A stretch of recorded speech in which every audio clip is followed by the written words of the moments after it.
welcome back. Today I'm reviewing episode 10 of Real Housewives of Potomac. So it starts with Raven and Karen going to get matching tattoos.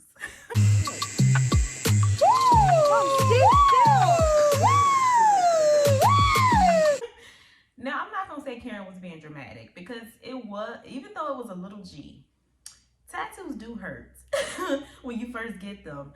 Now, anyone who has tattoos, well, I don't know if this is how y'all feel, but it goes numb after a while. Like, you can still feel the needle digging in your skin, but it just feels numb.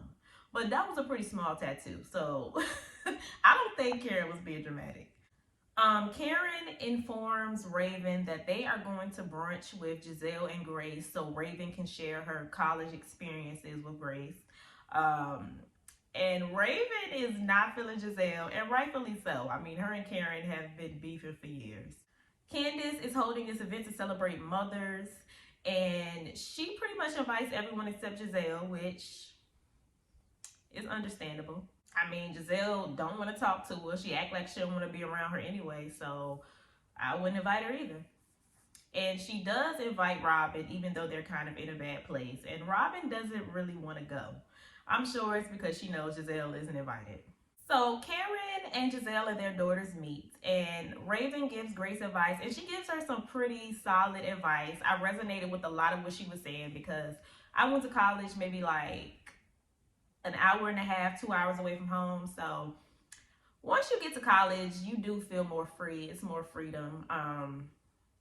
Just because you don't really have the pressure of your parents or anybody else that you're trying to not disappoint. You know, you don't really have that pressure. You can really just be whoever you've always wanted to be. So I agree with everything that she was saying. I really didn't go home that much either. I enjoyed my freedom. You know, I enjoyed being an adult. So I understood what she was saying. And speaking of college, one of my Glam Fam family members just started classes this semester. Nate, congratulations and shout out to you. And just keep going. You know, you got this.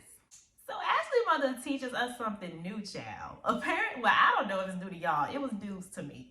Apparently, Brussels sprouts make them a JJ stink. Brussels sprouts? Brussels sprouts. Yep. I can't remember which one it is, though. One of them make your coochie stink. She said make your coochie stink. Yeah. And I Googled it, and it's true. So we get to this Mother's Day brunch, and Cherise has risen from the dead. Look how Watch your beautiful! steps. Oh my God! And she brought some tea with her. Karen is still not feeling her. Wendy could not make it because she had a book signing, and how coincidental that as Candiace is on the phone with Wendy, Ineka shows up. So she's just standing there while Candiace is on the phone with her looking all goofy. Really sad that you're not here, but I know you had your book signing celebration soiree. But I want you to know I'm so proud of you. Thank you. I'm proud of you too. Congratulations. Now, Candiace thinks that Wendy didn't show up because of Ineka. Wendy, on the other hand, is saying that she got the invitation last minute and her book signing was already set in stone. So I really don't know. I mean, I've never seen Wendy run from an event with Ineka there, so I'm not sure why she would start. So I don't know about that one. But I don't know. Maybe she feels some sort of way that Candiace invited her. I don't know.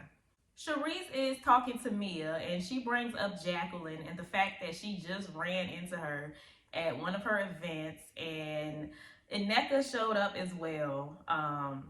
And apparently Jacqueline was talking trash about Mia to Ineka. So I wonder if Ineka will ever bring this to Mia. But Cherise just always seems to be in the middle of somebody's friendship. Like, she was the one who brought the tea from Monique's old trainer or old friend Gigi or whatever. Like, she always find her way in the middle of somebody's friendship. Girl, mind your business. It's like the moment they fall out, here goes Cherise in the middle. But the event goes really well. The episode ends with Robyn and Candiace trying to hash out their issues. Robyn has to explain to Candiace for like the 100th time why trashing your friends on social media is not cool, and then trying to come around them like everything is all good. Candiace sees nothing wrong with this because she feels like everybody tweets about each other. I feel like everybody makes their little tweets here and there. But the difference is, Candiace, you go on full-blown rants, girl. Like, you were just wrong. That's not how you do a friend on social media. She is still a disaster on Twitter. Robyn also explains that her other issue with Candiace is that Candiace feels like the Green Eye Bandits plus Ashley came together and conspired this plot to come against Chris this season. But you know, as I said in another review, Candiace would know because she was in on the plot against Monique and her husband. Candiace is feeling like, you know, birds of a feather flock together. So if Giselle is doing this and you just as guilty, so what did that make you when y'all was friends? I'm honestly just really having a hard time seeing Candiace's point with this, you know, because it just seems like she's projecting everything that she feels about Giselle onto Robyn as a way to try to make Robyn not be friends with her. And y'all know I'm never dying to defend Robyn, but I just do not agree with Candiace when it comes to this Candiace-Robyn situation. But y'all let me know how y'all feel about it in the comments. The conversation is really going nowhere. They're speaking over each other. They are never agreeing. Like, they're never going to come to an agreement about this. So Robyn is just like, okay, girl, if you just feel like Giselle is just such a horrible person that anybody associated with her is just as horrible, then cool, we don't need to be friends. All right, okay. All right, so we're good. So now you know how I feel. You feel that I have the propensity to make up lies about your husband and plot on your husband, so you should never want to be my friend. All right. And I agree, because if you're essentially saying that birds of a feather flock together and they're the same type of person, but you do not want to be friends with Giselle, but you're fighting so hard for this friendship with Robyn, even though you feel like they're the same person, I don't understand why you would want to be friends with her either. So, like I said, I am just having a hard time seeing Candiace's point in this situation. That's just my opinion. And y'all can let me know what y'all thought about that in the comments down below. Stay happy, healthy, and all of that good stuff, and I will see y'all in my next video. Bye.